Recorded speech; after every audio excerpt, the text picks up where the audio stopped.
Bonjour à tous, j'espère que vous allez bien. Je vais vous parler aujourd'hui d'un sujet très féminin, même si vous allez voir ça concerne aussi les messieurs.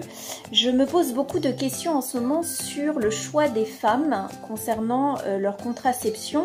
On sait que depuis 2012 environ, depuis le débat des pilules de contraception de 3e et 4e génération et de leurs effets secondaires, il y a vraiment un désir de retour au naturel avec des femmes de plus en plus nombreuses qui choisissent les méthodes comme le retrait, comme le stérilet en cuivre ou voilà, le fait de ne pas prendre de pilules d'hormones artificielles, ce qu'on peut comprendre, mais quel choix on peut avoir, j'en parle beaucoup avec mes patientes.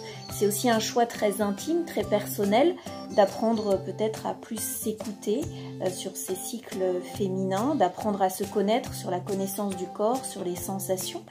Et donc je me suis penchée un petit peu sur le sujet et j'ai découvert la symptothermie, peut-être que vous en avez entendu parler, ça a été conçu par un médecin autrichien et ça me paraît vraiment intéressant quand on regarde vraiment dans le détail de quoi il s'agit.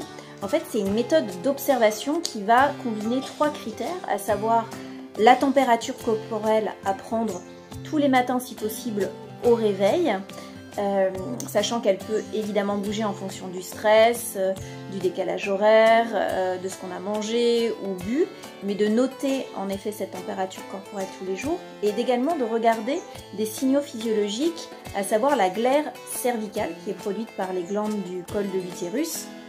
Et en fait, en fonction du changement de consistance, on va pouvoir identifier sa fenêtre de fertilité, qu'on veuille ou non faire un bébé, qui dure environ une 8aine de jours. Et cette glaire cervicale, en fait, elle permet aux spermatozoïdes de vivre plus longtemps dans ce milieu acide et de faciliter l'entrée dans l'utérus. Donc c'est en identifiant cet aspect très filandreux, de jaune d'œuf, tout ça on peut apprendre à s'observer, qu'on va identifier la période de l'ovulation. Parce que en fait il y a une vraie révolution, enfin une vraie révélation, c'est que même sans contraceptif, nous les femmes on a des périodes d'infertilité avant l'ovulation et après l'ovulation où de toute façon il ne pourrait rien se passer. Donc l'idée de pouvoir en fait reprendre son pouvoir féminin et apprendre à se connaître, je trouve, est très enthousiasmant. Et je vous parle du 3e critère qui est l'observation du col de l'utérus, à savoir pouvoir au toucher voir s'il est plus ou moins ouvert ou strictement fermé. Donc ça aussi, ça demande un apprentissage au moins sur 3 cycles, voire 6 cycles pour avoir une certaine photographie, sachant que avec ces 3 critères dont je viens de vous parler, chaque cycle peut être différent et peut avoir des durées différentes. Donc c'est vraiment une méthode de jour le jour d'observation qui peut devenir un certain rituel. Alors ça a été pas mal décrié, les gynécologues s'inquiètent notamment parce que, quelle est la fiabilité de cette méthode, qui d'ailleurs est conseillée par exemple au planning familial en Suisse, qui est utilisée au Québec, dont on parle beaucoup aux États-Unis également. Mais en fait, il y a un indice qui s'appelle l'indice de Pearl, qui mesure cette fiabilité.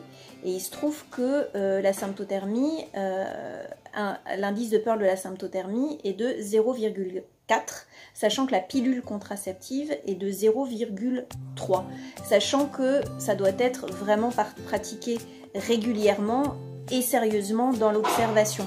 Donc en fait, on se rend compte que les taux d'échec qui peuvent effrayer sont probablement dus à des observances peu rigoureuses. Si vous avez envie en fait de devenir experte, de vous approcher un petit peu plus de cette méthode-là, j'ai rencontré des gens formidables et je pourrais avec plaisir vous conseiller là-dessus. Voilà, donc n'hésitez pas à m'envoyer un petit mail ou à me contacter. Très bonne journée, à bientôt!